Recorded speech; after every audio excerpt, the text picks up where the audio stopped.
Class में hexagonal close packing के बारे में एबी पैकिंग की डिस्कशन की थी। एंड आई रियली होप कि टेलीग्राम लिंक में आपको कुछ मैंने वीडियोस फ्लोट किए थे with the some colourful pictures of the models, और उसके नीचे एक्सप्लेनेशन भी लिख के भेजी थी। सो आई होप आप में से किसी ने पढ़ी हो तो उसको उसके बाद काफ़ी क्लैरिटी आनी चाहिए थी। तो जितने भी वो फोटोग्राफ्स या मॉडल्स मैंने क्लास के बाद उसको शूट किया, छोटे छोटे क्लिपिंग बना के बताने की कोशिश की है कि कौन सा वॉइड है, कौन से एटम ने मिलके क्या चीज़ बनाई, 3 ग्रीन 1 वाइट या फिर 3 वाइट 1 ग्रीन में मिलके वो सारी मॉडल की डिस्क्रिप्शन आपको मैंने आपके टेलीग्राम ग्रुप में पोस्ट कर दी है। एंड आई रियली होप कि आपने पढ़ी हो, जिसने पढ़ा हो, एंड आई रियली होप कि उसके काम भी आया हो। चलिए, तो इसी तरीके से जो हम आज पढ़ेंगे या जो मैं कल पढ़ाऊंगा, जहां भी मुझे मॉडल दिखा के आपको समझाना होगा, इस चीज की चिंता मत करना कि यहाँ पे क्लास में I will try my best कि मैं मॉडल से समझाऊं, पर क्लास खत्म होने के बाद उसको मैं विजुअल इफेक्ट्स में जो भी उसकी क्लिपिंग्स होगी वीडियो की फॉर्म में टेलीग्राम ग्रुप में जरूर शेयर करूँ। तो हम हेक्सागोनल क्लोज पैकिंग को कंटिन्यू कर रहे हैं। Hexagonal close packing in 3 dimension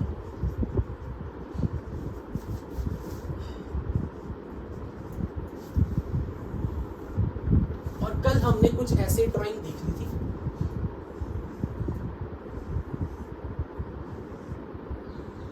कि 6 atoms of 1 layer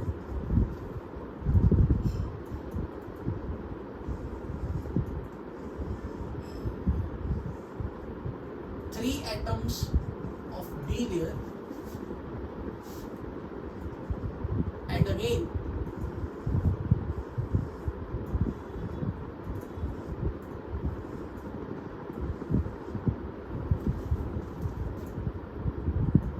6 atoms of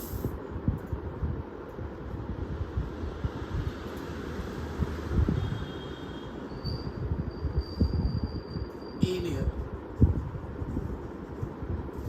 इसके नीचे ले जाऊं वापस ए बी तो बिल्कुल इसका रेप्लिका यहां पे रिपीट होगा।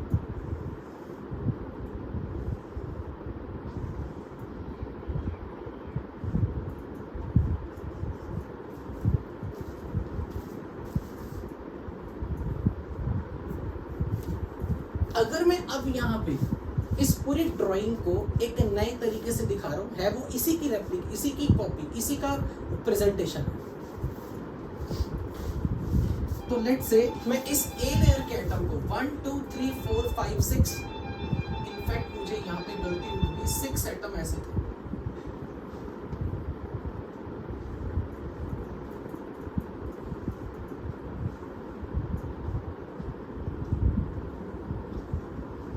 वन 2 3 4 5 6 और बीच में centre.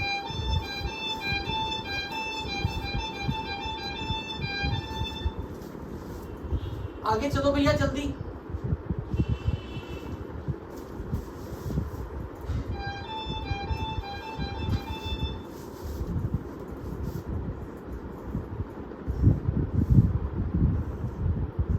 Six atoms, I am showing them here.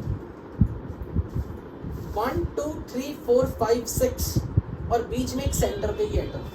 I am showing like this.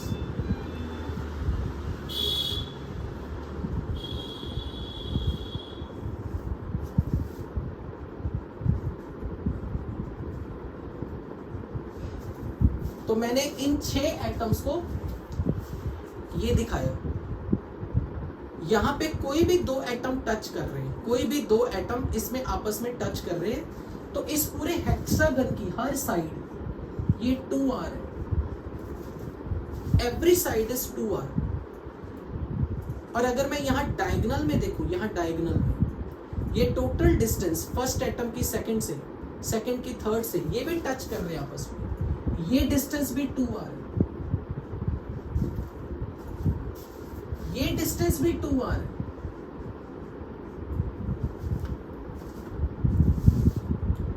तो हम यहां पर ये जो 2r और 2r के इक्विलेटरल ट्रायंगल की बात कर रहे हैं। This is equilateral triangle whose all the 3 sides are 2r।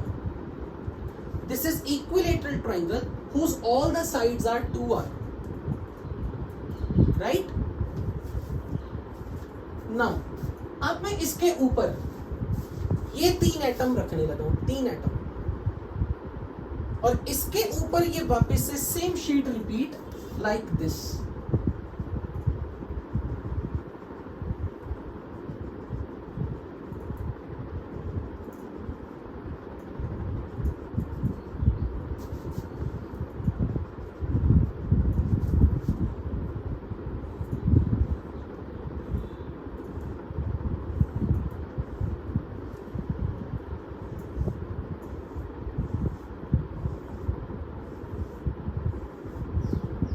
इसके ऊपर यहां पर सेम चीज.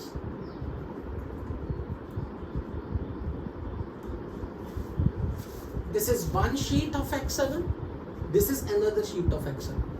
पर बीच में ये जो 3 एटम है, 1 2 3, ये कुछ इस तरीके से इस हेक्सागन के अंदर है कि इस एटम के ऊपर, यानी कि ये वाले एटम के ऊपर, ये वाले एटम के ऊपर ये 3 पड़े हुए हैं लाइक दिस.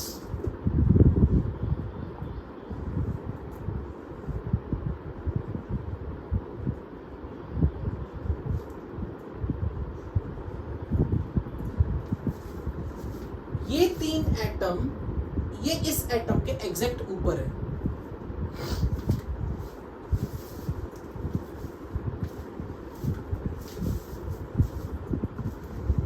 पर अगर कोई मुझसे ये पूछे कि इन 3 एटम की पोजीशन को दिखाने के लिए कुछ डिस्टेंस का थोड़ा रेफरेंस दो, तो मैं कुछ अंदाजा देना चाहता हूं. ध्यान से समझिए, मैं इस हेक्सागन को एक प्लेनर फॉर्म में आपको ऐसे दिखाना चाह रहा हूं.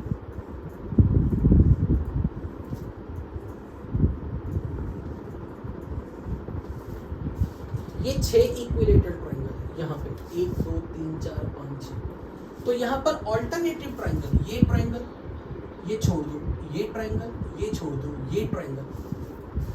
अगर मैं इस ट्रायंगल के सेंटर से एग्जैक्ट ऊपर जाऊं तो यहाँ एटम है. अगर मैं ये ट्रायंगल छोड़ दूं, अब इस ट्रायंगल के सेंटर से जस्ट ऊपर जाऊं तो मुझे ये एटम मिलेगा. इसी तरह से इस ट्रायंगल को छोड़ दो, नेक्स्ट ट्रायंगल के सेंटर से अगर मैं ऊपर जाऊं तो ये एटम मिलेगा. तो यहां पे ये जो मुझे 3 एटम मिल रहे हैं, ये इन 3 ऑल्टरनेटिव ट्रायंगल के वर्टिकल लेंथ पे ऊपर की तरफ हाइट पे मिल रहे हैं. ये 3 atom which are completely inside this hexagon. could you realize this 3 atoms कि मैंने एक ट्रायंगल ये ली, इसके सेंटर से वर्टिकल हाइट पे, फिर नेक्स्ट ट्रायंगल छोड़ दी, फिर नेक्स्ट ट्रायंगल ली उसके सेंटर से वर्टिकल हाइट पे, फिर नेक्स्ट ट्रायंगल छोड़ दी, फिर नेक्स्ट ट्रायंगल की सेंटर से वर्टिकल हाइट पे. सो ये 3 एटम और इसके चौथे के ऊपर मिलके एक टेट्राहेड्रल वॉइड बना रहे थे. अब अगर कोई आपसे ये पूछे, जो कि आपसे पूछा जाएगा, एग्जैक्टली क्वेश्चन क्या पूछा जाता है, आपको ये क्वेश्चन 3 फॉर्म में पूछा जाएगा. What is rank of this unit, यानी कि number of atoms per unit.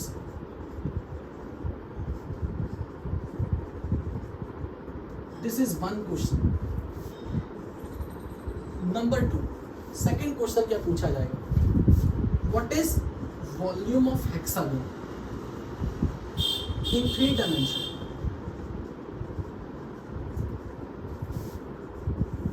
What is packing fraction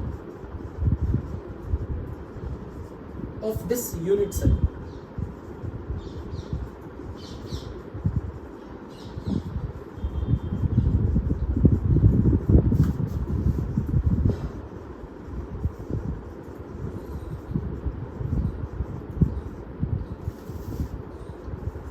What is distance between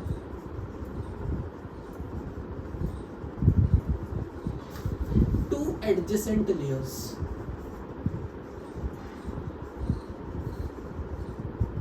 In ABAB alignment.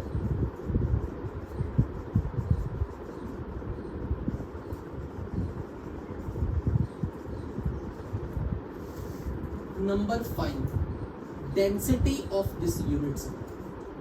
ये मान के चलो, मैं 95% गारंटी से बोल रहा हूँ, जेईई मेंस या एडवांस में अगर हेक्सागोनल क्लोज पैकिंग से कोई क्वेश्चन आया तो इन 5 में से जो बोर्ड पे लिखे ना, इनमें से एक होगा कोई ना। इतनी श्योरिटी के साथ बोल सकता हूं कि इन 5 में से कोई एक सवाल जरूर होगा। Rank of the unit cell, number of atom per unit cell, volume of the hexagon in 3 dimension. इस unit cell, hexagonal unit cell की volume, what is packing fraction of this unit cell, what is distance between these two layer, AB layer के बीच का distance, AB layer का इस layer का इस layer के साथ। पर भूलना नहीं, मैंने आपको कल बताया था कि हर B layer के एटम का भी कोऑर्डिनेशन नंबर अपनी लेयर में कितना है। कल आपने ये चीज की थी कि B layer चाहे कोई भी लेयर हो, भले इसके मैं 3 एटम दिखा रहा हूं, इसका कोऑर्डिनेशन नंबर अपनी लेयर में कितना था, 6 का था। मैंने बस ये 3 एटम जरूर दिखाए हैं, राइट? और अगर आपको इसमें कोई क्लैरिटी लेनी है कोऑर्डिनेशन नंबर की, तो watch that video clippings in the Telegram link, जिन्होंने नहीं देखे। अब सबसे पहले मुझे ये बताओ, आप लोगों के हिसाब से रैंक क्या आनी चाहिए, इस यूनिट सेल की रैंक आपके हिसाब से कितनी आनी चाहिए? क्योंकि ये शीट में क्वेश्चन भी है, जो होमवर्क में मैंने आपको क्वेश्चंस दिए थे उसमें से एक क्वेश्चन ये भी है, what is the rank of this unit cell. सोचो, these are at corner, these are at the corner, this is face center, and these are completely inside the unit cell. These are completely inside the unit cell. This is at the corner of the unit cell. This and this are the face center.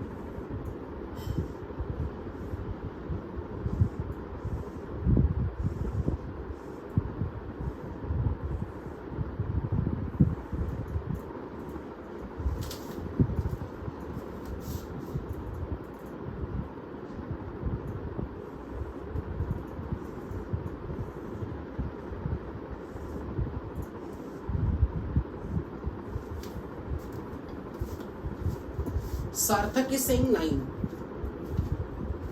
Shubham ने कहा 6, अरुण कह रहा है 9, अमरदीप कह रहा है 9, आयुष गोयल कह रहा है 8, तनिष्क कह रहा है 6, Pulak 4.5, MS Dhoni 8,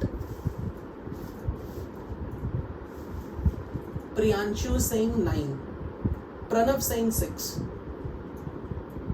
Galaxy Tab A 7.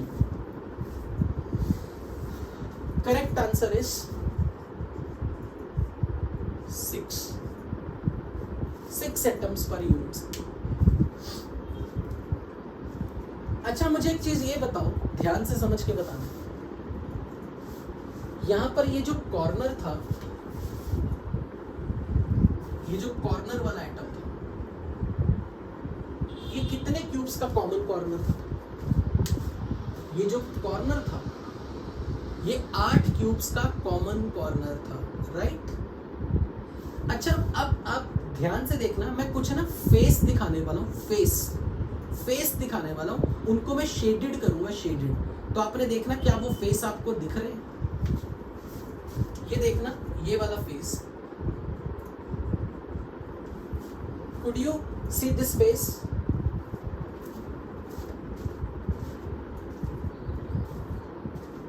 Do you see this face?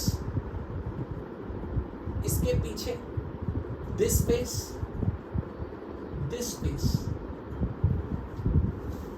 How many faces I have drawn? How many faces? 4 face. ये 4 फेस मिलके टोटल 8 क्यूब का हिस्सा है ना। हर फेस 2 क्यूब का हिस्सा होता है ना। अगर मैं ये बोलूं, ये वाला जो फेस है, ये नीचे वाले क्यूब की रूफ है, छत है, पर ऊपर वाले क्यूब का तो बॉटम है ना। हर फेस बेसिकली दो क्यूब का, एक क्यूब की छत है और दूसरे क्यूब की बॉटम है, एक फेस। अग्रीड? यानी कि one face is representing two cube and four face are representing 8 cubes. अब यहां देखो, ये हेक्सागन है, ये हेक्सागन, लुक एट हियर। अगर मैं एक हेक्सागन की लेयर में हेक्सागन जोड़ूं, ग्रेफाइट टाइप स्ट्रक्चर, अगर मैं हेक्सागन के राउंड यहां 3 यूनिट बना दूं, क्योंकि मुझे 360 डिग्री का एंगल बनाना है, 120 डिग्री, तो ये हेक्सागन का एक फेस हुआ, हेक्सागन का एक फेस, हेक्सागन का दूसरा फेस, हेक्सागन का तीसरा फेस। तो जब खूब सारे हेक्सागन एक दूसरे के साथ जुड़े unit cell all are connected, तो एक फेस से कितने यूनिट सेल निकलेंगे? यहां एक फेस से कितने क्यूब निकले थे? 2। तो इसी तरह इस हेक्सागन वाले फेस से कितने हेक्सागन ऐसे बनेंगे यूनिट सेल? 2। क्यों? कैसे? एक ऊपर, एक ऊपर जिसके लिए ये बेस होगा, पर इसके नीचे भी होगा। मानते हो या नहीं? इस फेस से एक हेक्सागन ऊपर होगा और एक हेक्सागन नीचे होगा, ऐसा वाला पूरा। तो मुझे ये बताओ, यहां से भी कितने हेक्सागन बनेंगे? हेक्सागन यूनिट सेल बनेंगे, हेक्सागन यूनिट सेल 2, यहां से भी 2। तो अब आप मुझे ये बताओ, जब आपने मुझे ये बोला इस कॉर्नर की कंट्रीब्यूशन 8 क्यूब्स में बटी हुई है, ये एक कॉर्नर 8 क्यूब्स का कॉमन कॉर्नर है, तो ये कॉर्नर कितने हेक्सागन यूनिट सेल का कॉमन कॉर्नर होगा? जब आपको पता है कि एक फेस से 2 हेक्सागन बनते हैं, hexagon unit cell, 3 dimensional unit cell 2 बन रहे हैं, तो यहाँ 3, ये 3 फेस हैं, तो टोटल हेक्सागन ऊपर नीचे, राइट लेफ्ट, टेढ़ा ऊपर नीचे, फ्रंट ऊपर नीचे, थोड़ा पीछे ऊपर नीचे, ऊपर नीचे, 6। तो मुझे ये बताओ, इस कॉर्नर की कंट्रीब्यूशन कितनी होगी एक यूनिट सेल के लिए? 1/6 बोल दूं? इस कॉर्नर की कंट्रीब्यूशन 1/6 होगी। क्या ये आप सबको समझ में आए? कोई ऐसा तो नहीं सर नहीं मुझे 1/3 लग रहा है? क्या सबको ये चीज क्लियर हुआ कि 6 कैसे बोला मैंने? 1/6 कंट्रीब्यूशन क्यों? Right? Again once please, someone said sir again once more. चलो देखो,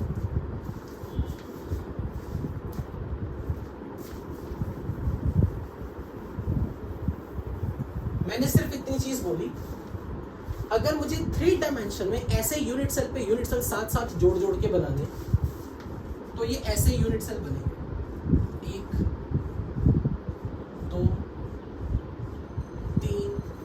ये मैं सिर्फ एक फेस बना रहा हूं, एक फेस 2 यूनिट सेल को जन्म देता है। क्यों? क्योंकि इस फेस के नीचे एक हेक्सागन आएगी,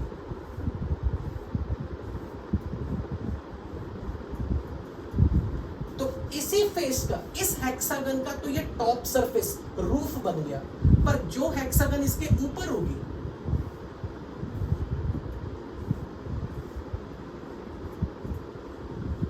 इस हेक्सागन यूनिट सेल का तो ये बॉटम बन गया ना, बॉटम। तो एक फेस 2 यूनिट सेल की पार्ट है, तो इसी तरह ये वाली फेस 2 ऊपर नीचे यूनिट सेल का पार्ट है, तो यहां का एक कॉर्नर कितने हेक्सागन का कॉमन कॉर्नर बन गया? कितने हेक्सागन यूनिट सेल का कॉमन कॉर्नर बन गया? 6 का। इसलिए मैंने ये बोला हर कॉर्नर वाले एटम की कंट्रीब्यूशन है 1/6, इसकी कंट्रीब्यूशन है 1/6। और ऐसे कॉर्नर कितने हैं? 1 2 3 4 5 6 7 8 9 10 11 12। तो 12 कॉर्नर की कंट्रीब्यूशन टोटल करूं तो 12 का 1/6 होगा। Now this is space centre, this is space centre, और फेस सेंटर की कंट्रीब्यूशन आप अच्छे से जानते हो, हाफ होती है। तो हाफ और हाफ इसके लिए, और ये जो 3 एटम है they are completely inside the unit cell, inside. तो इनकी कंट्रीब्यूशन है 1 into 3, total 6। Number of atom per unit cell 6। तो पहले सवाल का आंसर 6। कैसे? ये सोल्यूशन उसका। अब volume of hexagon in 3D। Hexagon का वॉल्यूम पूछा 3 डायमेंशन। तो ये तो एक मैथमेटिक्स है, बड़ी इंटरेस्टिंग सी मैथमेटिक्स है, जो मुझे लगता है बहुत इजीली समझ सकते हो। कैसे? मान लो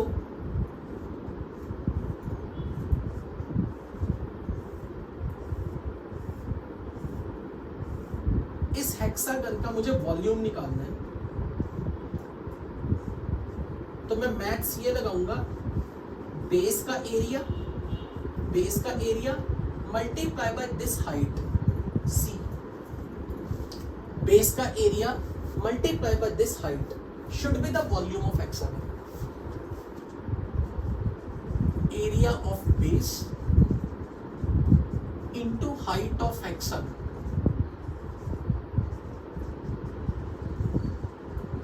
unit cell is volume of unit cell.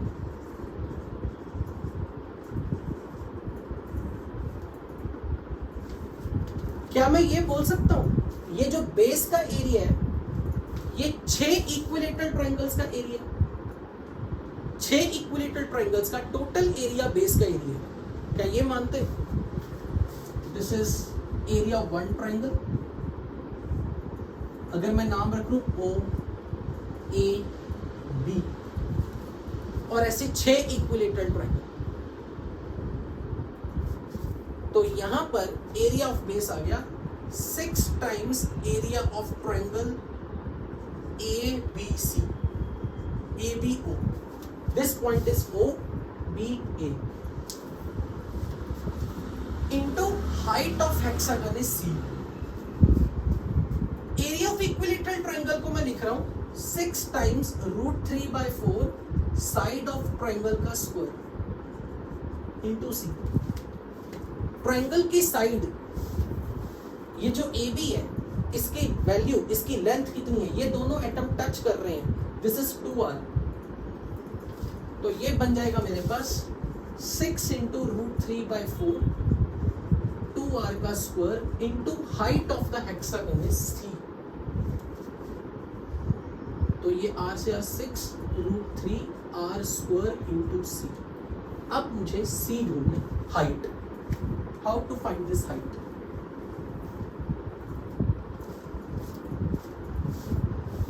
अब हमें हाइट ढूंढनी है।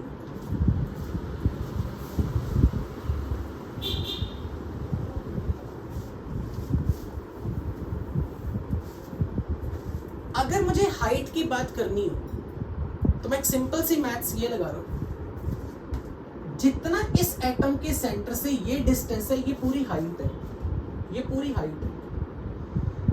तो अगर मैं इस हाइट का आधा देखूं तो वो इस ट्रायंगल के सेंटर से इस सेंटर की डिस्टेंस आएगी। इस ट्रायंगल के सेंटर से इस सेंटर की डिस्टेंस पूरी हाइट का आधी आएगी, हाफ आएगी। अगर ये टोटल डिस्टेंस C है तो इसका सेंटर से ये डिस्टेंस C/2। पर अगर आप ये चीज थोड़ी इमेजिन करके देखो, ये तीन एटम ये आपस में टच कर रहे थे, 3 ग्रीन बॉल्स जो कल हमने मॉडल में देखी थी, like this. These 3 atoms are touching to each other। तो ये एक इक्विलेटरल ट्रायंगल है जिसकी साइड है 2r। मैं इसको यहां ड्रॉ कर रहा हूं।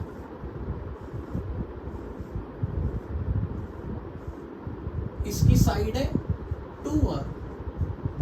Why they are touching? Because they are of B layer। अगर ये A लेयर है तो ये B लेयर है। B लेयर के 3 एटम।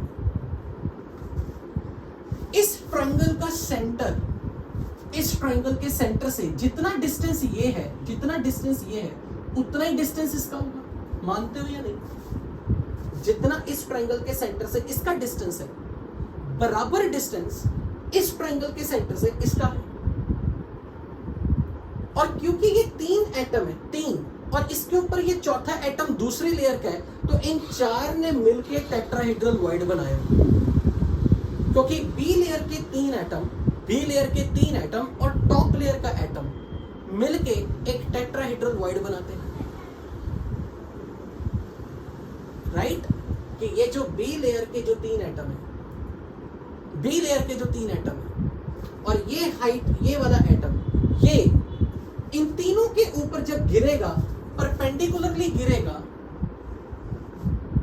तो ये एक टेट्राहेड्रल वॉइड यहां कहीं बनाएगा, जिसको मैं दिखा रहा हूं ऐसे।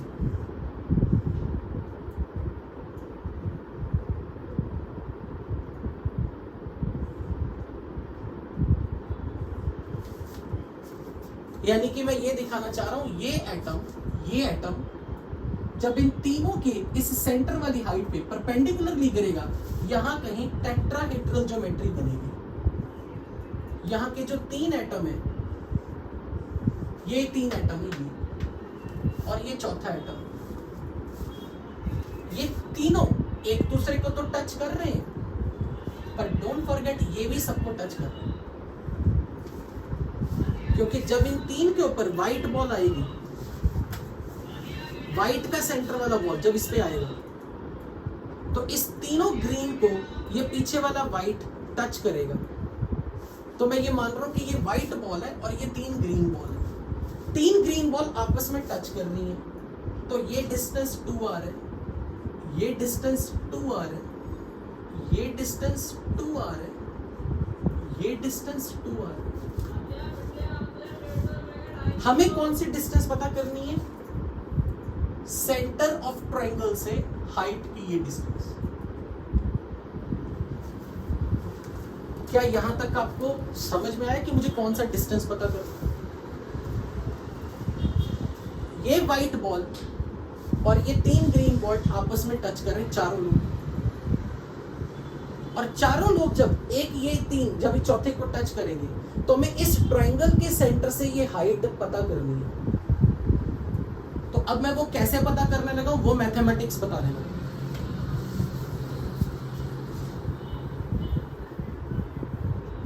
So let us suppose this is equilateral triangle formed by these 3 atoms of distance 2r, और इसके सेंटर से मुझे ये हाइट पता करनी है। This height I want to know. I don't know this height, मैं इसका नाम रख रहा हूँ PQ, I don't know, but this is say R point। अगर मैं किसी तरह R से यहाँ तक पॉइंट ज्वाइन कर दूं, तो ये एक राइट एंगल ट्रायंगल बनेगा। अगर मैं इसके Q सेंटर से R को और PQR को एक ट्रायंगल बना दूं, तो ये एक राइट एंगल ट्रायंगल बनेगा। लेकिन मुझे RQ डिस्टेंस तो नहीं पता, पर मुझे ये पता R और ये डिस्टेंस, लेट्स से इसका नाम मैंने R रखा, इसका नाम रख लेता हूं M और इसका N।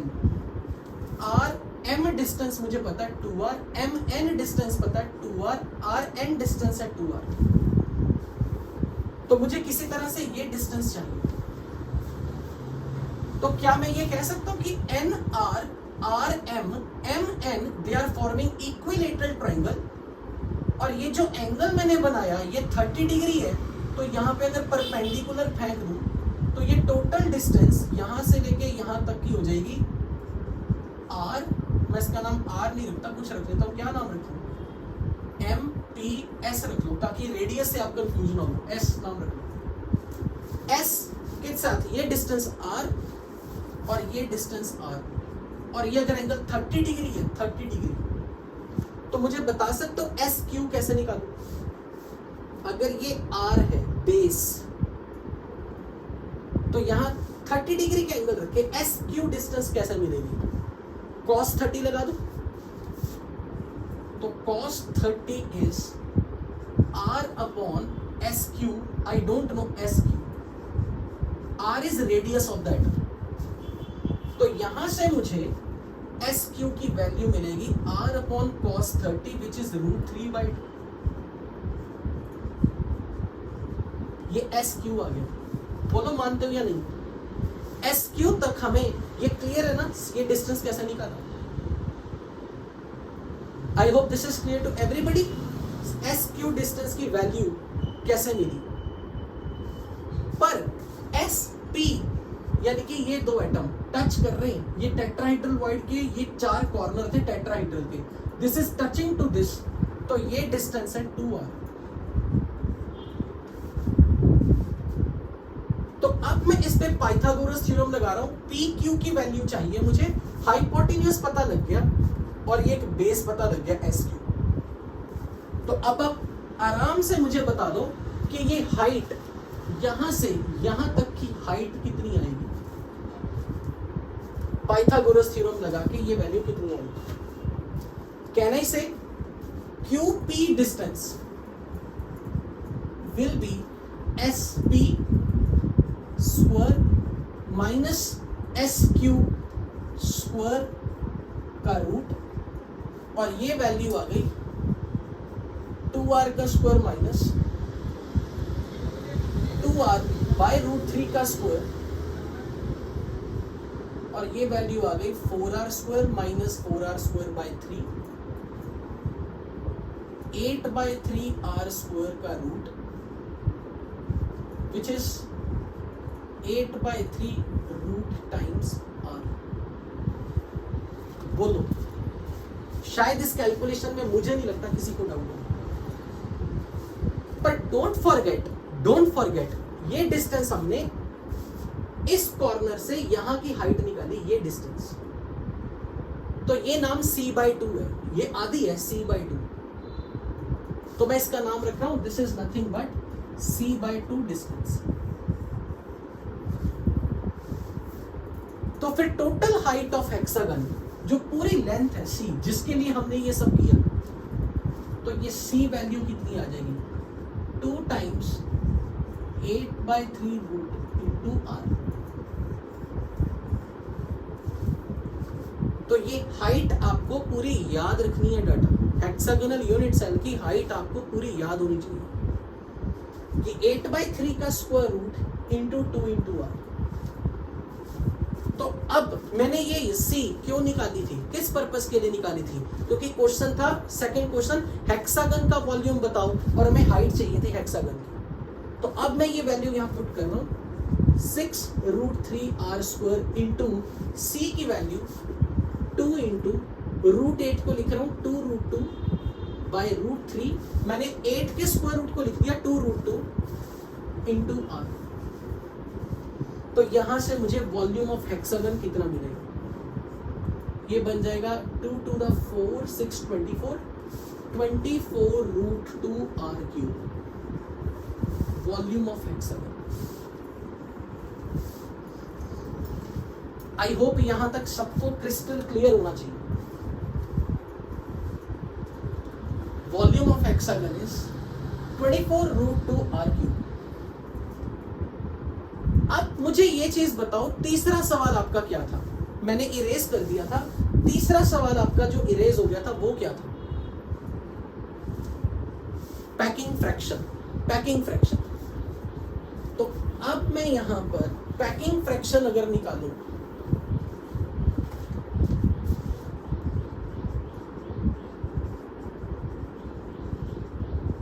पैकिंग फ्रैक्शन की डेफिनेशन थी volume occupied by the atoms divided by total volume of unit cell.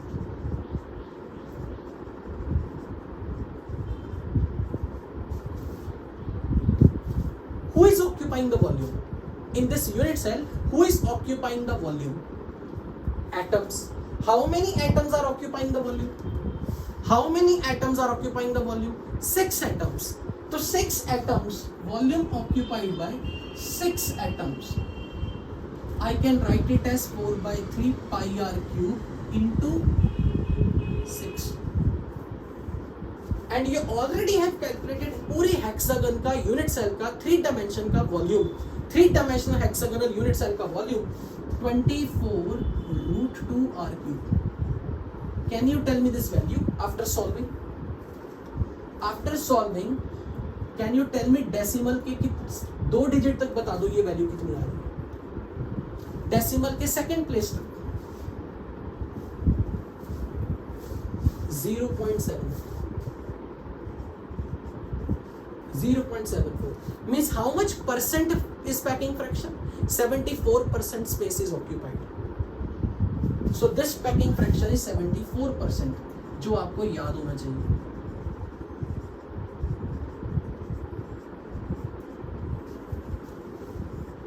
मैं आपको क्यों इस चीज पे एम्फेसाइज कर रहा हूं कि ये डाटा याद होना चाहिए, क्योंकि ये question ditto, straight forward ditto ऐसे ही पूछे जाते हैं.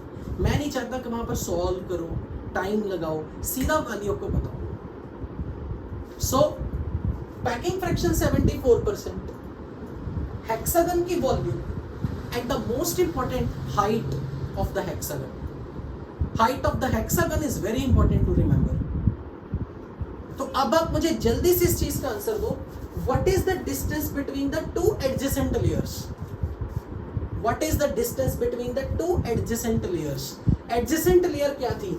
ए लेयर और बी लेयर. इसके लेयर और यहां बीच में 3 एटम्स ने मिलकर एक लेयर बनाई थी. एक लेयर और ये लेयर, इसके बीच की ये जो डिस्टेंस है, क्या ये c/2 होगी? और c की वैल्यू ऑलरेडी आप जानते हो.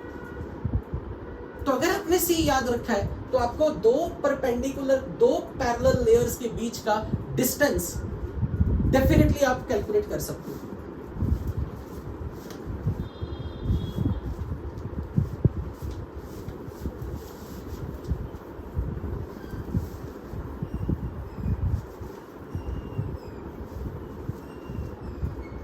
So distance between, fourth question के लिए, distance between the two parallel layer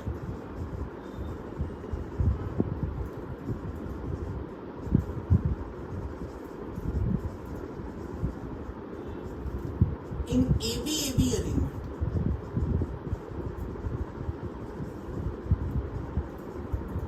is c/2 और c की वैल्यू आपने निकाली थी 2√8/3r.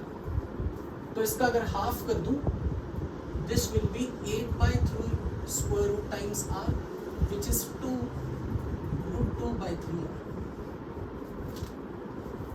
अच्छा मुझे एक बात बताओ, ये जो हमने हेक्सागन नीचे रखी थी, हेक्सागन बेस एरिया में हेक्सागन, उसकी साइड एजलेंथ का रेडियस के साथ क्या रिलेशन था?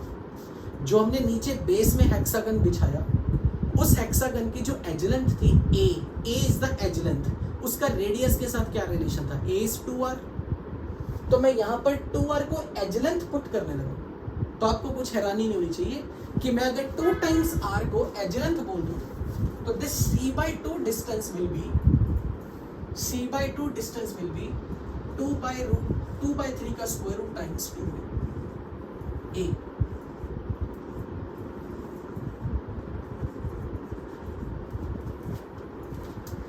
Density of a unit cell की अगर मैं बात करूं, डेंसिटी, यूनिट सेल की density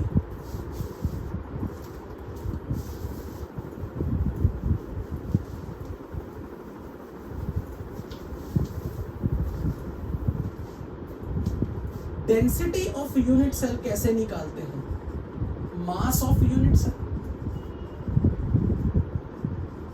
divide by volume of unit cell.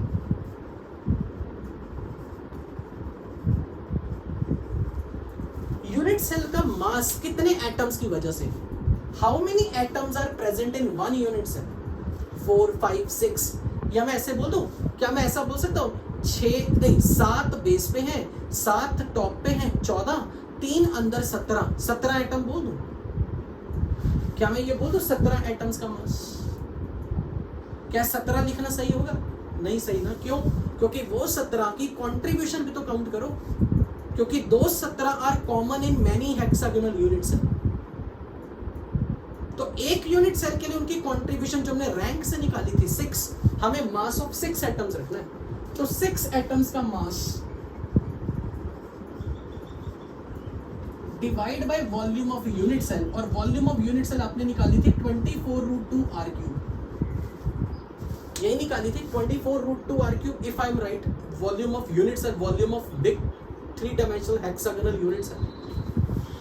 तो 6 एटम्स का मास आप रख सकते हो 6 into gram atomic mass divide bye Avogadro number, और मैं 24√2r को ऐसे ही छोड़ रहा हूं। तो यहां से आप डेंसिटी ऑफ यूनिट सेल निकाल लोगे, but don't forget the radius has to be put into centimetre, क्योंकि डेंसिटी के unit gram per centimetre cube में मैक्सिमम टाइम न्यूमेरिकल में आएगा। So this density of unit cell generally is expressed in gram per centimeter cube. So this radius should be in centimeter.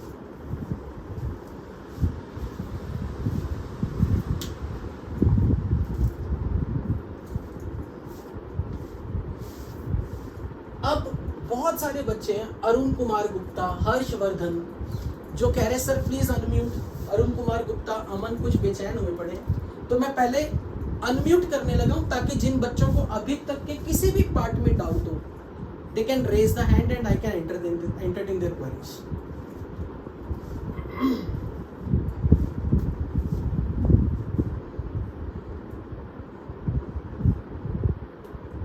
हर्ष पहले तो तू बोल। Very good evening. Listen, जब तूने एक बार 2 बार चैटिंग कर दी ना, 86 टाइम्स की, मैंने नेक्स्ट टाइम डाउट नहीं बताना। पता कितने हैं?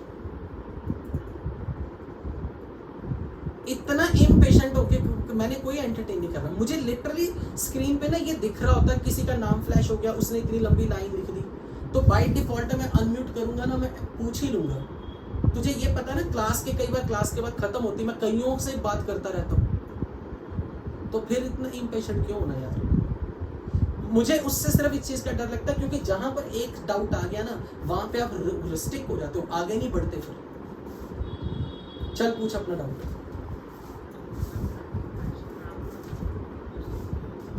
पैकिंग फ्रैक्शन का मतलब क्या है कि पूरे यूनिट सेल में जितना वॉल्यूम ऑक्यूपाइड है, वॉल्यूम ऑक्यूपाइड कितना एटम ने किया? 6 एटम ने किया। तो 6 एटम का वॉल्यूम रखना था ना, 4/3 पाई r क्यूब इंटू 6। ठीक है, बस इतनी सी क्वेरी के लिए इतनी चैटिंग। हे राम।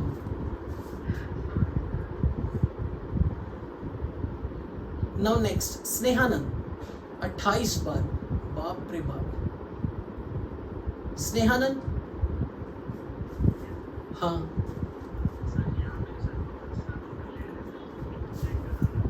ठीक है, दोबारा बोल। हेक्सागन के बीच में एक ट्रायंगल आ रही है, हाँ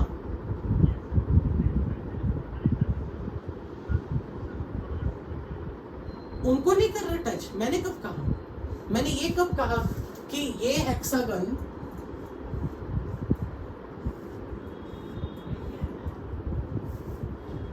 मैंने ये कभी नहीं कहा।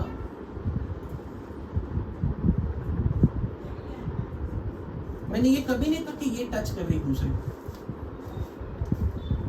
ये तो हाइट सी है, हाइट तो ये डिफरेंट है, ये टच कर रहे हैं दूसरे को, ये थोड़ा ना टच कर रहे हैं, लेकिन ये 3 टच कर रहे हैं, ये 3 इसे टच कर रहे हैं। बोल, ये मानता है?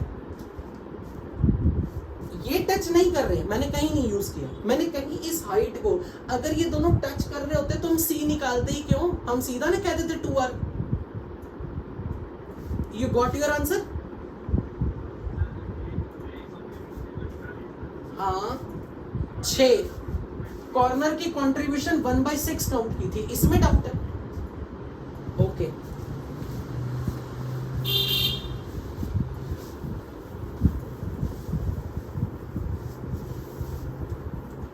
क्या तो ये मानता है कि ये एक फेस है?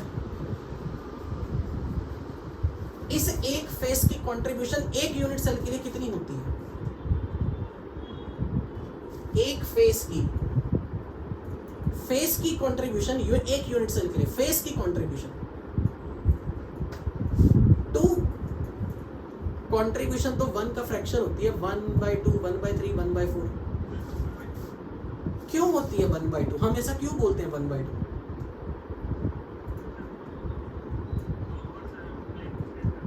दो यूनिट सेल का कॉमन फेस होता है। तो क्या ये यूनिट सेल ऐसा था?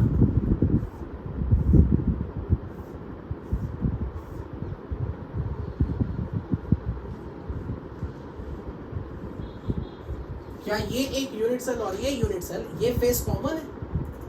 क्योंकि नीचे वाले यूनिट सेल के ये छत बन गई और ऊपर वाले यूनिट सेल का ये बेस बन गया। हाँ या ना? ठीक है ना? ओके, अब ये जो हेक्सागन है ये सारी ऐसे अरेंज है, एक यूनिट सेल, दूसरी यूनिट सेल, तीसरी यूनिट सेल, ये सारे ऐसे अरेंज है। तो मुझे ये बता, ये कॉर्नर जब यहाँ 3 फेस का कॉमन है और हर फेस 2 यूनिट सेल की कॉमन है, तो क्या ये कॉर्नर कितने यूनिट सेल का कॉमन कॉर्नर आएगा?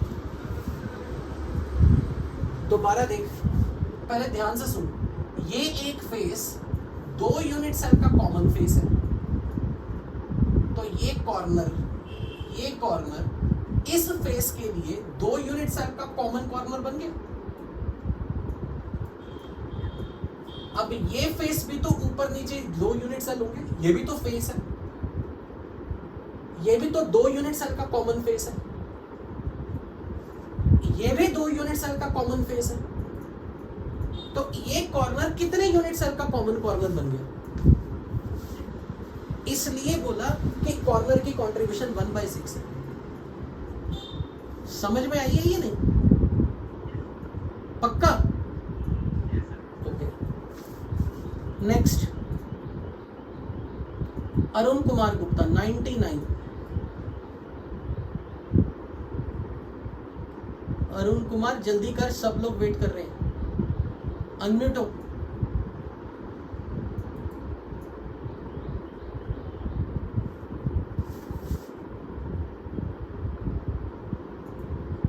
Okay, Yash Raj Pandey.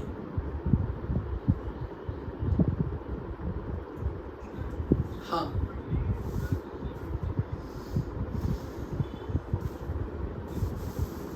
Two into radius of tetrahedral word की इक्विवेलेंट क्यों नहीं है?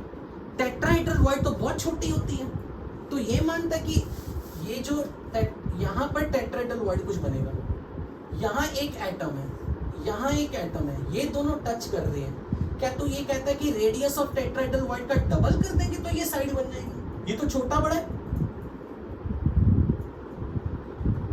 पता लगा मैंने क्या कहा है? टेट्राहेड्रल वर्ड का रेडियस तो बहुत छोटा होता है ना, ये पूरी ये एज लेंथ कैसे बना देगा?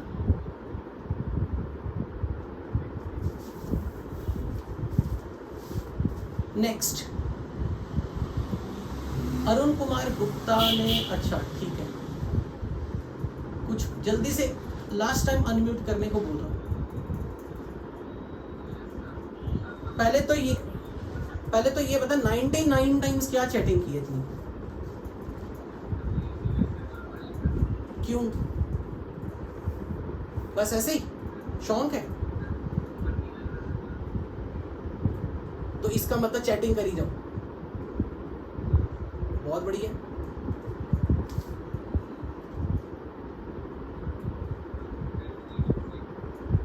हाँ, वो पूछ।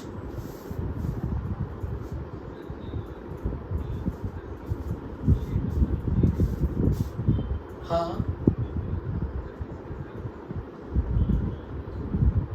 इसको तो 111 माना, ये तो यूनिट सेल के अंदर है पूरे, होंगे ना, वो यूनिट सेल के बाहर है, वो इस यूनिट सेल के अंदर नहीं आ रहे, कभी नहीं आएगा, ये बता रहा हूं। सुन सुन सुन, क्यों नहीं आ रहे? यहां से मैं हेक्सागन बना रहा हूं, देख कैसे। 1 2 3 4 5 और यहाँ 6, 1 2 3 4, ये 3 यूनिट सेल के अंदर है, ये सब बाहर है, ये ऐसे पड़ेगा। सिर्फ ये 3 है जो यूनिट सेल में आ रहे हैं। इसके ये जो हेक्सागन है ना, ये हर एटम अपने आप में एक हेक्सागन का सेंटर है। तो इसके ये जो 3 है ना, 1 2 3 4, ये यूनिट सेल के बाहर चले गए हुए, ये एटम फ्रंट में आ गया हुआ। हाँ, नहीं, वो इस हेक्सागन के या तो पीछे चले गए बोर्ड के, या राइट में चले गए, या लेफ्ट में आ गए, या आगे पर यूनिट सेल के अंदर नहीं आए। Is that clear?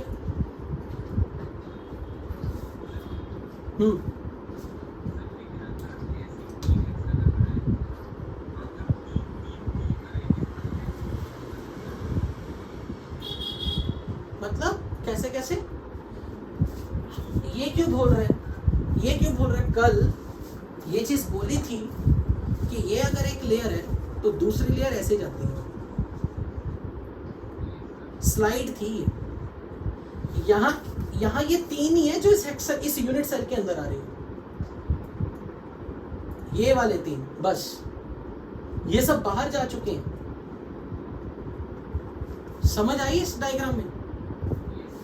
ये 3 दिखा दिए मैंने, 1 2 3, ये सब आउट ऑफ द हेक्सागन चले।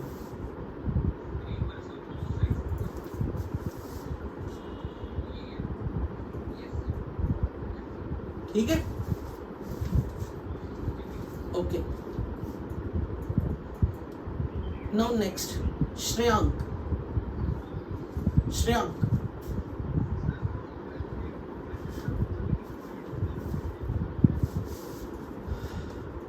वो है ही नहीं, वो हो ही नहीं सकता। वो कह रहा है कि ये टेट्राहेड्रल की ये जो हाइट है ना, ये जो टेट्राहेड्रल की एक साइड है, यहाँ पर 2 टेट्राहेड्रल वॉइड जितना रेडियस मिलके ये पूरी साइड बनाएगा।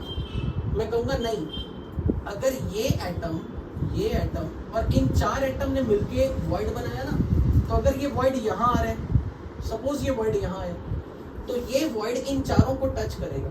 पर इस वॉइड का रेडियस तो बहुत छोटा, स्मॉल आर, और इसका रेडियस कैपिटल आर है।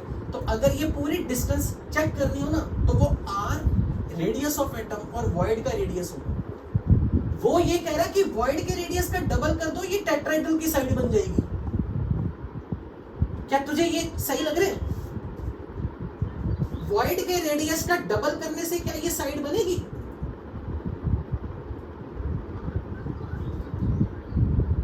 ये r प्लस आर c/2 होगा। ये अभी थोड़ी देर के लिए सस्पेंस के फॉर्म में, क्योंकि इस पे हम न्यूमेरिकल करने वाले हैं।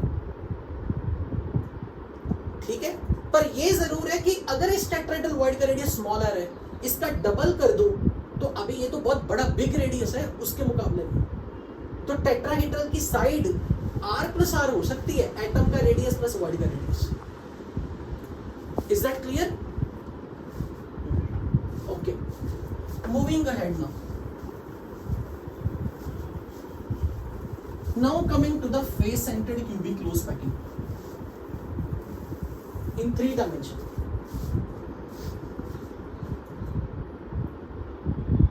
MS धोनी, कोई फायदा नहीं। हर्ष, कुछ पूछना है तो अपना हैंड लोअर कर ले। Okay, next is face centred cubic in 3 dimension.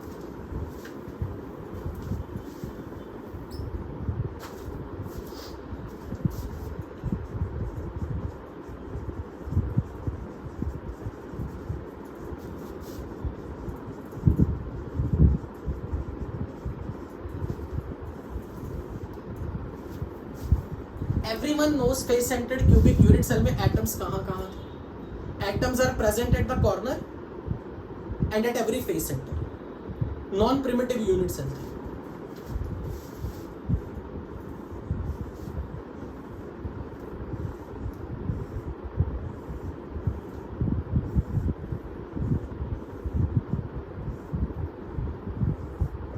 तो सबसे पहले मुझे इसकी रैंक बना के दो।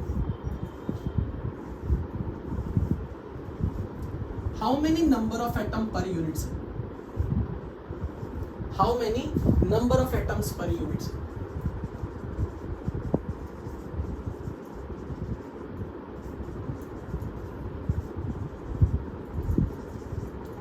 आठ कॉर्नर की कंट्रीब्यूशन 1/8 और हर फेस की contribution half.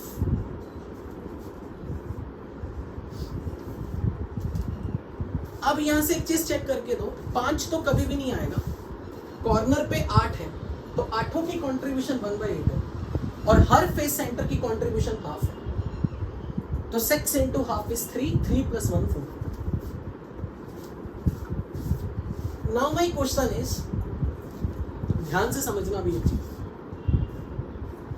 This is not a body centre, this is not body centre, ये फेस का सेंटर है, ये फेस का सेंटर है, there is no body centre atom.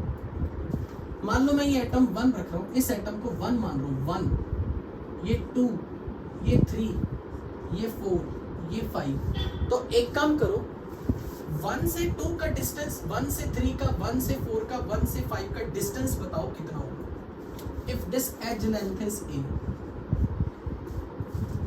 1 से 2 का डिस्टेंस, 1 से 5 का डिस्टेंस, 1 से 3 का डिस्टेंस, 1 से 4 का डिस्टेंस, क्या मैं ये मान सकता हूं सबका डिस्टेंस a/√2 होगा?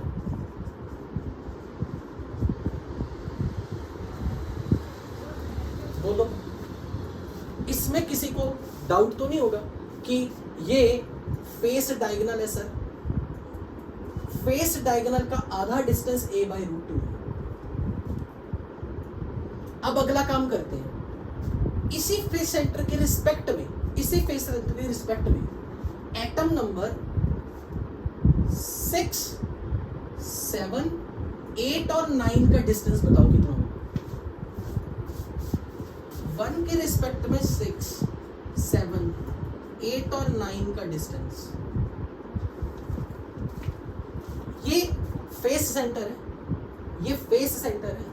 अगर मैं ये कह दूं कि a/2 डिस्टेंस ऊपर जाके a/2 इधर जाओ और इनसे ज्वाइन करके पाइथागोरस थ्योरम लगा दो, अगर ये a/2 distance, a/2 half of the edge length, ये a/2, तो क्या इसका डिस्टेंस, 1 का डिस्टेंस 6 के साथ a/2 square plus a/2 square का स्क्वायर रूट आना चाहिए a/√2। 1 का डिस्टेंस 6 के साथ और 1 का डिस्टेंस 7 के साथ, a/2 डिस्टेंस नीचे जाओ और लेफ्ट पे आओ a/2। बोलो मानते हो या नहीं कि 6 और 7 का डिस्टेंस। इसी तरीके से अगर मैं 1 से यहां a/2 डिस्टेंस आके a/2 डिस्टेंस जाऊं तो यहां भी 90 डिग्री बनेगी ट्रायंगल। a/2 फ्रंट पे आना, ये भले मैं यहां पे आ रहा हूं ऐसे, पर मैं a/2 फ्रंट पे आ रहा हूं और फिर a/2 इधर आ रहा हूं, तो फ्रंट फेस का सेंटर, फ्रंट फेस का सेंटर, ये a/2 डिस्टेंस, यहां से यहां a/2 डिस्टेंस, तो इससे इस फेस सेंटर की, यानी कि राइट वाले फेस सेंटर से फ्रंट वाले फेस के सेंटर की ये जो डिस्टेंस है 8 के साथ, वो a/√2 होगी या नहीं?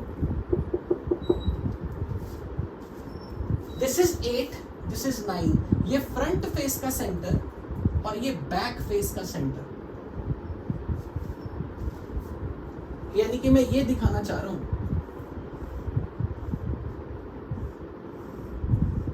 ये फेस सेंटर और ये फेस सेंटर, ये फ्रंट फेस का सेंटर, ये साइड वाले फेस का सेंटर। तो मेरा ये मानना है कि यहां से पहले आधा a/2 आओ, यहां से a/2 आओ और फिर ये डिस्टेंस निकालो। यस और नो कि 1, 8 का डिस्टेंस वही होगा जो 1, 9 का डिस्टेंस होगा, क्योंकि इससे फ्रंट का फेस सेंटर जितना दूर है उससे बैक का फेस सेंटर भी तो उतना ही दूर है, पीछे वाली फेस का सेंटर भी तो उतना ही दूर है।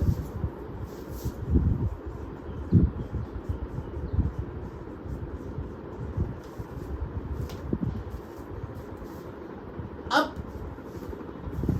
इसी से मुझे ये बताना है आपने, इससे अगर मैं यहां टैग लगा दूं 10, 11, 12, 13 एंड 14, 1 से 10 का डिस्टेंस कितना होगा? 1 से 10 का डिस्टेंस, ये डिस्टेंस यहां से यहां तक की डिस्टेंस, कोई स्टूडेंट आपकी क्लास में आईपी बैच का बच्चा कह रहा, आईपी बैच का बच्चा कह रहा है ये डिस्टेंस 2a है, डबल ऑफ एज लेंथ है। सही है क्या? Is this distance from face centre to face centre this 2a? तो वो आईपी का हो ही नहीं सकता, वो एज लेंथ a है, ये पूरी डिस्टेंस एज लेंथ a है।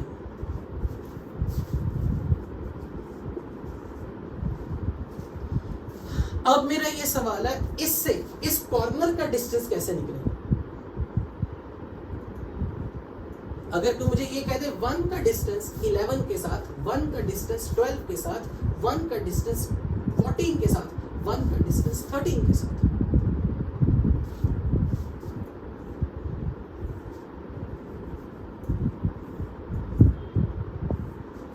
यानी कि यहां के फेस सेंटर का कॉर्नर के साथ ये डिस्टेंस, ये कितना निकलेगा? इन चारों पॉइंट्स का डिस्टेंस।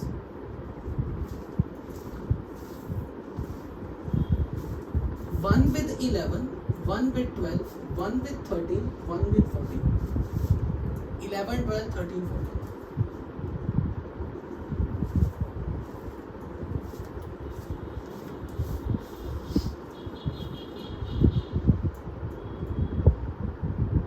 तो मैं ऐसा बोलूंगा कि पहले मैं यहां से यहां जा रहा हूं, ये डिस्टेंस a/√2 है और फिर ये डिस्टेंस a है। क्या ऐसा कह दूं? a/√2 और a डिस्टेंस पे जाऊंगा तो पाइथागोरस थ्योरम लगेगी। यहां से a/√2 जाऊं और फिर यहां a पे जाऊं, तो ये बनेगा a/√2 का square plus a square which is 3/2√a, right? तो इन सारे पॉइंट्स का डिस्टेंस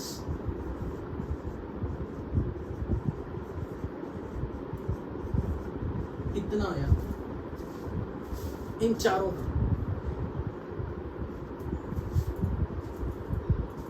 एग्रीड? अब मुझे ये सारे डिस्टेंसेस जितने आपको दिख रहे हैं, ये सारे डिस्टेंसेस जो दिख रहे हैं, इनको इंक्रीजिंग ऑर्डर में अरेंज कर दें।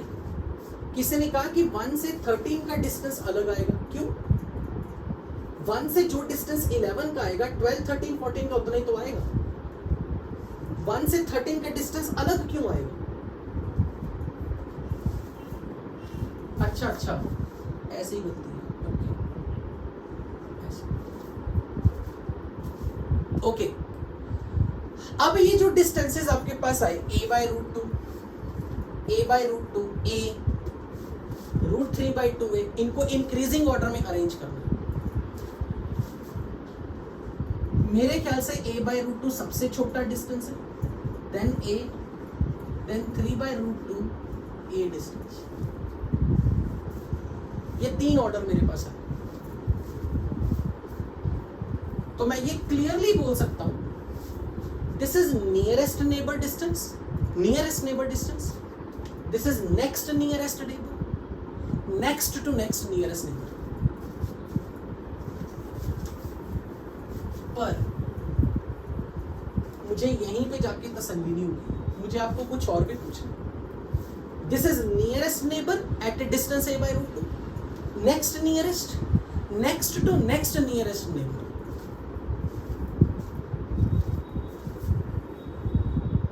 जल्दी से स्क्रीनशॉट लेना ले लो, क्योंकि फिर मुझे इसमें कुछ कॉम्प्लेक्सिटी थोड़ी और ऐड करनी है।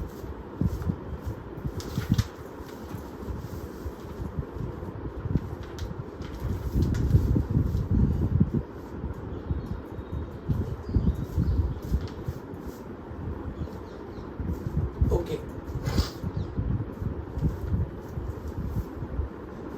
अगर मैं यहां एक फेस सेंटर क्यूब और बना दूं,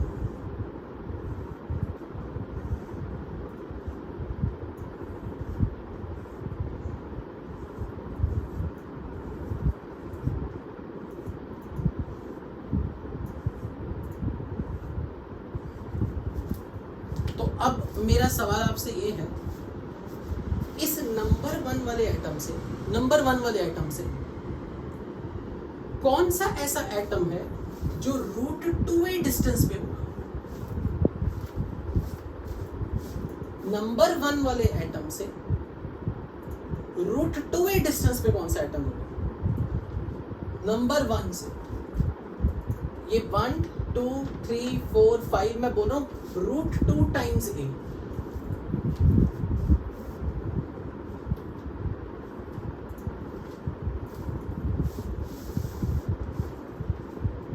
शायद वो, मुझे लग रहा है ऐसे क्यूब में नहीं समझ में आएगा, मैं इसको थोड़ी और ड्राइंग आपको दिखा देता हूं। इसी ड्राइंग को मैं सिंपल कर देता हूं।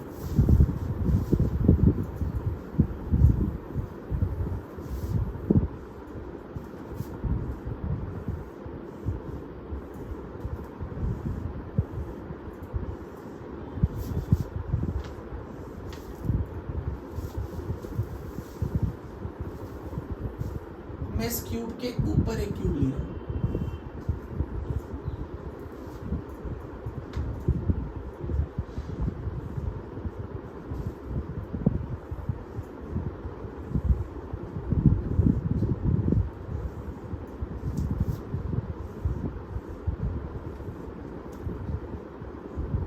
क्या मैं ये बोल सकता हूं, अगर यहां फेस सेंटर है ना 6 और ये कॉर्नर वाले एटम्स,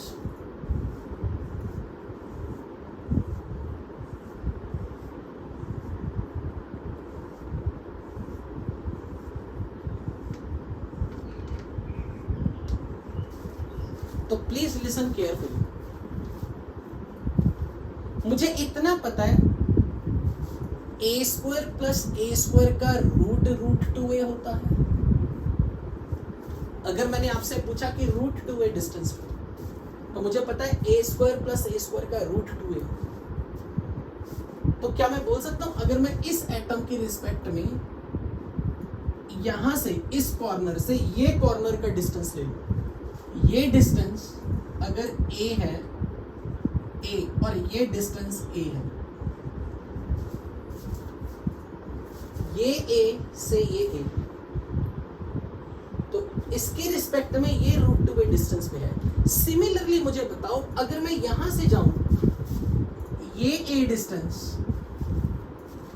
तो यहां मुझे a कहां जाऊं? जैसे मैं यहां a जाके इस एक्सिस पे आ रहा हूं a, तो यहां से भी तो मुझे कहीं डिस्टेंस जाना पड़ेगा a, क्योंकि a square plus a square बनाऊंगा तो रूट 2a होगा। क्या वो लेफ्ट मोस्ट फेस सेंटर, क्या ये होगा? नहीं, ये तो नहीं हो सकता। अगर मैं ये बोल दूं ये डिस्टेंस a है, क्या मुझे यहां पर a डिस्टेंस राइट पे जाऊं या लेफ्ट पे जाऊं? क्या यहां वाले साथ वाले क्यूब का फेस सेंटर, क्या मैं ऐसा बोल सकता हूं यहां का फेस सेंटर ये a डिस्टेंस, तो यहां से यहां और यहां से यहां ये डिस्टेंस रूट 2a होगा? यानी कि मैं ये कहना चाह रहा हूं, अपने जिसको हमने नंबर 1 बोला था, नंबर वन, वो अपने क्यूब के नीचे वाले क्यूब और फिर राइट वाले क्यूब के फेस सेंटर तक अगर जाना हो, तो ये a और ये a डिस्टेंस जाओ, तो आपको ये रूट 2a मिलेगा। या फिर इससे भी आसान, ये जो आप मुझे कह भी रहे हो, जो आप मुझे बता भी रहे हो, सर यहां से यहां तक a जाओ और यहां से यहां तक a जाओ, तो इसका डिस्टेंस इसके साथ, क्योंकि जितना ये इधर है उतना ही तो ये इधर है। अगर आप यहां से a डिस्टेंस आ गए फेस सेंटर पे, तो फेस सेंटर से फेस सेंटर तक आ जाओ, तो ये a और ये a, तो रूट 2a पर भी कोई एटम है, रूट 2a डिस्टेंस पे भी कोई एटम है जो इससे आगे हायर डिस्टेंसेस पे होगा। क्या आपको ये रूट 2a वाला एटम दिखा इसकी रिस्पेक्ट में? क्या मेरी क्लास की सारी पूरी ऑडियंस को नंबर 1 के, इसे नंबर 1 दे दूं, तो ये एटम जो कि नेक्स्ट क्यूब का फेस सेंटर है, ऑपोजिट फेस का, यहां से यहां तक a, फिर फेस सेंटर से फेस सेंटर है, तो ये रूट 2a डिस्टेंस भी एक है जो कि 3/2 रूट से ज्यादा होगी। ठीक है, okay. Exam point of view से बर्डन नहीं लेना इसका, आपको पहले 2 पता होने चाहिए बस।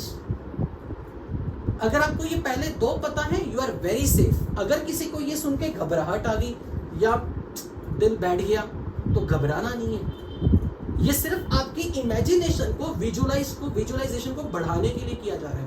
एग्जाम पॉइंट ऑफ व्यू से आपको ये दो अगर पता हो हर पैकिंग में, जरूरी नहीं simple cubic body centred cubic में फर्स्ट नेबर सेकंड नेबर पता हो, it's more than enough, don't be in panic. So with this I am going to end up the today's lecture.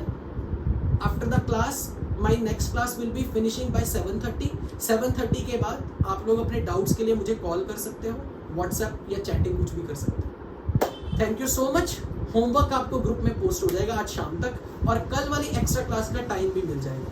पर कल क्लास में आने से पहले जिन लोगों ने ये डिस्टेंसेस घर में बैठ के काउंट कर लिए हो, वो बहुत अच्छी बात है, वो करके लाना। सब लोग ये वाली डिस्टेंसेस काउंट करके लाना, फिर हम देखेंगे कि मेरी वाली काउंटिंग और आपसे मैच हो रही है नहीं।